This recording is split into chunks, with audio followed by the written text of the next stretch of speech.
This is the VOA Special English Technology Report. In late January, for the first time, President Obama publicly confirmed the American use of drone strikes in tribal areas in Pakistan. He answered a question on the subject during a Google video conference with people around the United States. He said, "I want to make sure that people understand that actually drones have not caused a huge number of civilian casualties. For the most part, they have been very precise, precision strikes against Al-Qaeda and their affiliates." Debate continues about how many people, including civilians, have been killed in those drone attacks. Drones are technically known as unmanned aerial vehicles, or UAVs. These aircraft, however, are not just used for airstrikes, and they are not just used by governments. Drones are useful for aerial photography, including industrial tasks like pipeline inspections. And human rights activists, environmental groups, and journalists are increasingly using drones in their work. Drones can fly above news events to capture images that reporters may not be able to get close to on the ground.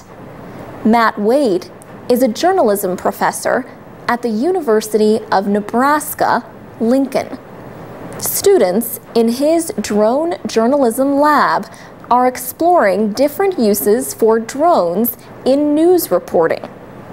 He says, "Drone journalism, as an idea, is less than a year old at this point. The first instance I saw was a labor protest in Poland where a man had a remote-controlled helicopter and he put a camera on it and he flew it up and got just a view of the protests from the air. And you could see police moving into position to kind of block the protest route." A video on YouTube shows images captured by the so-called RoboCopter. A group of citizen journalists in Moscow used a similar drone camera to record protests during Russian parliamentary elections.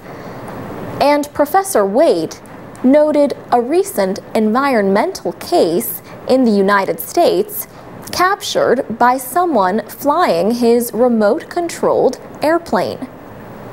He spotted a meat-packing plant that was polluting a nearby creek that ran into a nearby river. He had images of a river of blood flowing out of this meatpacking plant, which was against the law. And environmental regulatory authorities were alerted to it. Drone use in the United States is now rare because of federal restrictions on airspace. However, a new law calls for easing those restrictions by 2015. For VOA Special English, I'm Alex Villarreal.